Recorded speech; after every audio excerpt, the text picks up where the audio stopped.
여기 한국으로 먼저 이민을 간 동생 때문에 억지로 한국을 방문하게 되었다는 독일인 언니가 있습니다. 그런데 마지못해 방문한 한국에서 그녀는 동생을 따라 물건을 팔러 갔다가 엄청난 위기를 겪어 인해 길거리에서 패닉에 빠지고 말았다고 하는데요. 그렇다면 이 외국인 언니는 한국에서 대체 무슨 경험을 했던 것일까요? 안녕하세요. 저는 독일 베를린에서 방범 경찰로 근무하고 있는 밀레나라고 합니다. 이제 막 베를린의 지역 경찰로 채용된 지 1년밖에 되지 않은 저는 얼마 전 한국으로 먼저 이민을 갔었던 동생 로미 때문에 인생의 가치관 자체가 바뀌고 말았는데요. 평소 한국 유튜브와 드라마를 챙겨보며 스스로 한글까지 공부하던 동생 로미는 어째서인지 성인이 되자마자 한국으로 여행을 가보고 싶다며 난리를 치기 시작했고, 그때 당시 한창 시험 공부로 매일 스트레스를 받던 저는 내 마음대로 하라는 말과 함께 집을 나가버리고 말았습니다.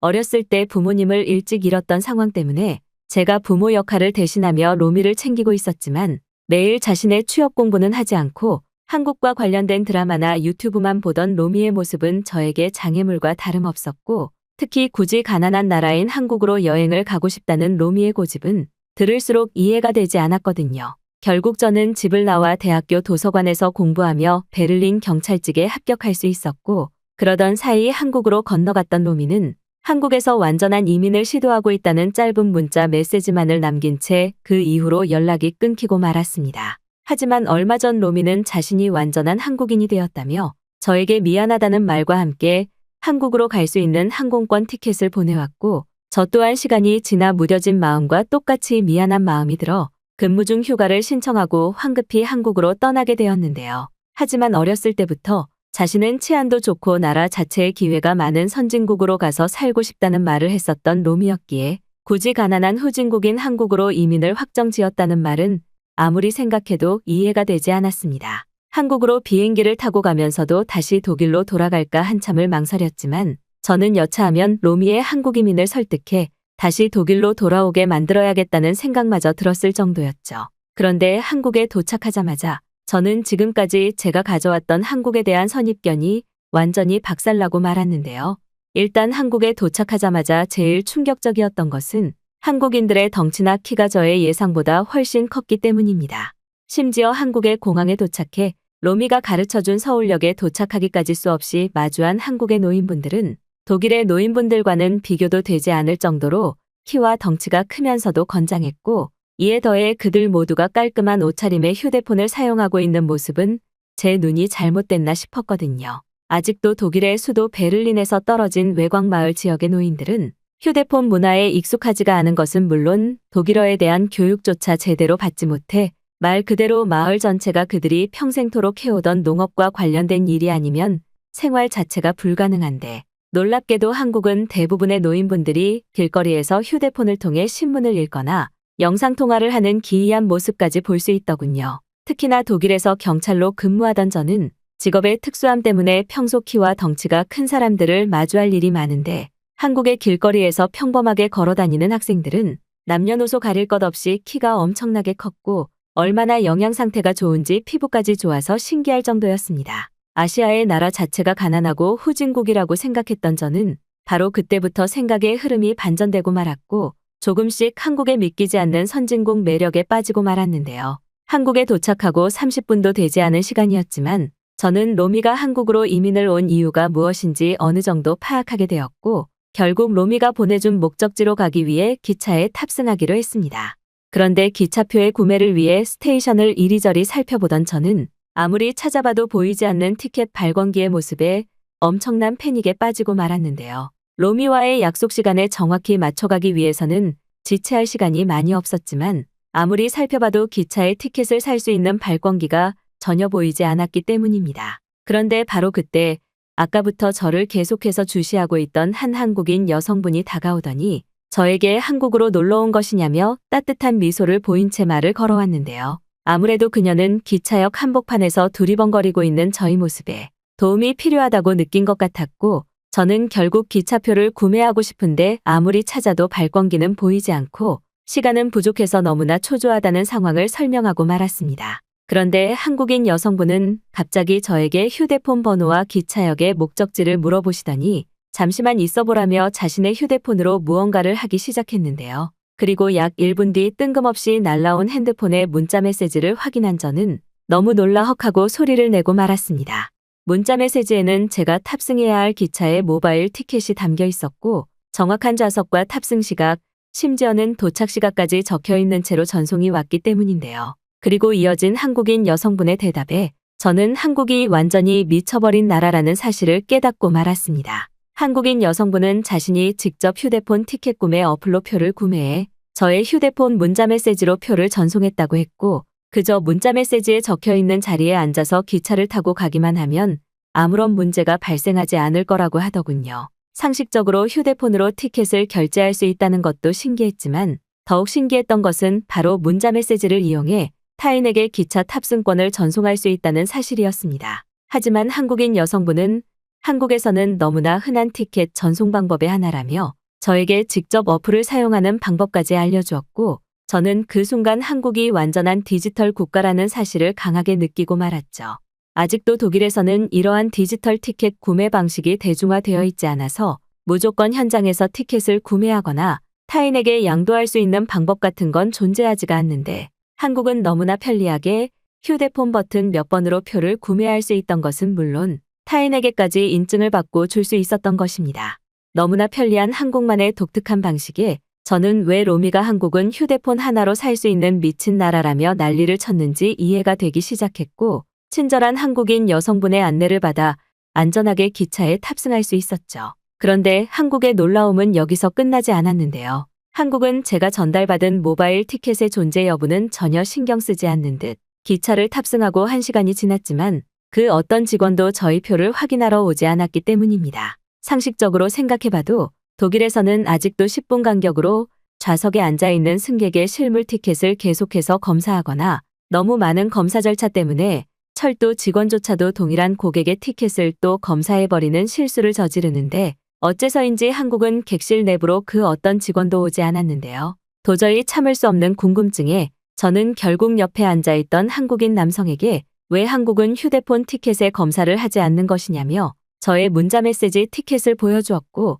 한국인 남성은 작은 웃음을 보이더니 이미 모든 검사는 아까 다 끝났다는 놀라운 얘기를 하기 시작했습니다. 알고 봤더니 제가 기차에 탑승한 직후 유니폼을 입은 한국인 직원분이 휴대폰을 들고 저를 지나갔던 적이 있었는데 한국인 남성은 이미 그때 직원분이 휴대폰 검사기로 모든 사람의 좌석과 티켓 유무를 디지털 방식으로 확인했다는 믿기 어려운 설명을 해주더군요. 티켓조차 디지털로 사고 검사조차 휴대폰 하나로 끝낸다니 저는 말도 안 되는 한국의 기적 같은 디지털 인프라에 그만 어안이 벙벙해지고 말았고 어떻게 이렇게 편리한 나라가 있었지라는 생각에 엄청나게 당황하고 말았습니다. 특히나 더욱 신기했던 것은 객실 내부에 있던 그 어떤 한국인도 몰래 탑승하지 않았다는 사실이었는데요. 상식적으로 생각해봐도 독일의 기차에서 이러한 검사 방법이 실행되었다면 대다수의 독일인들은 전자 티켓을 구매하지 않고 일단 기차에 올라탄 뒤 화장실에 숨거나 티켓에 대해 모르는 척을 하며 소란을 피웠을 것이 뻔한데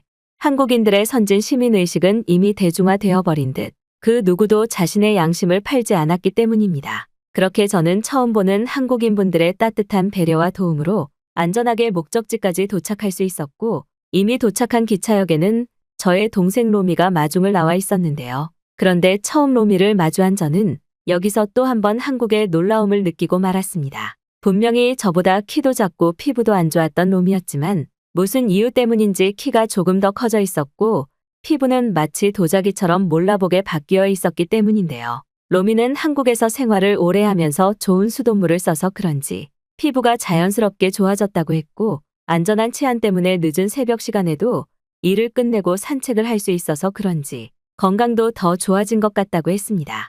거주하는 나라를 바꾼 것뿐이었지만 저와 로미에게 한국은 천국과 다름없는 나라였고 저는 아주 오래전에 한국을 가난한 후진국이라고 무시했다는 사실을 로미에게 직접 사과하며 이민을 축하한다는 말을 전달했죠. 로미는 저에게 여기서 집이 멀지 않다며 조금씩 걸어가 보자고 했고 저는 주위에 보이는 한국의 높은 빌딩과 쾌적한 거리를 체험하며 한국을 느낄 수 있었습니다. 그런데 바로 그 순간 무언가 부서지는 소리와 함께 저는 발에 이상한 느낌을 받고 말았는데요.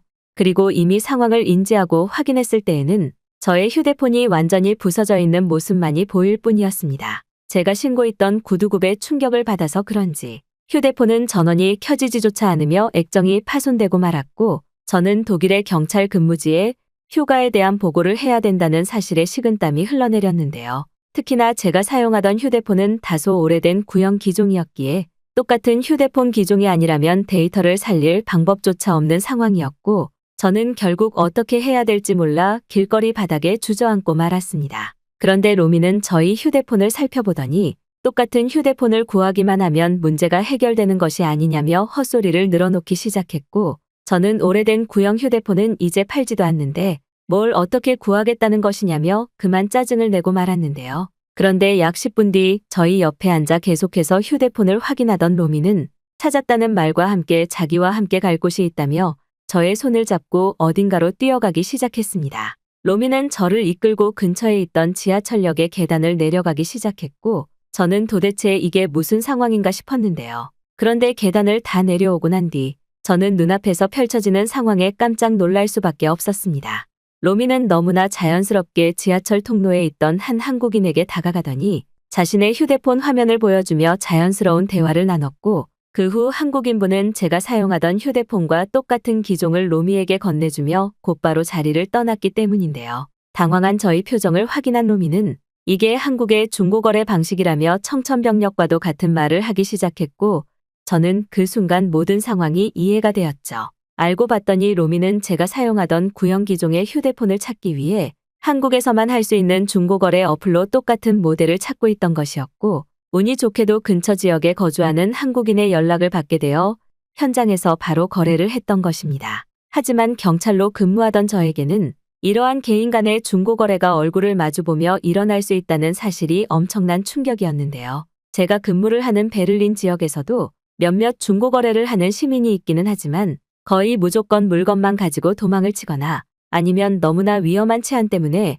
자신이 길거리에서 중고거래를 하기로 했는데 경찰이 옆에 있어주면 안 되겠냐는 어처구니 없는 전화가 꽤나 많이 오기 때문입니다. 하지만 한국은 이미 치안에는 걱정이 전혀 없는 듯 개개인의 국민이 그저 휴대폰 어플 하나로 모든 대화를 나눈 뒤 현장에서 만나 안전한 거래를 진행했고, 심지어 현장에서마저 휴대폰 은행 어플로 돈을 보내는 모습은 저에게 영화와도 같았는데요. 로미는 한국에서는 이미 이러한 중고거래가 너무나 활성화되어 있어서 같은 동네 사람들끼리 커뮤니티까지 만들어질 정도라고 했고, 제가 생각하는 치안에 대한 사고는 전혀 발생하지 않는다며 뿌듯한 표정만을 보였습니다.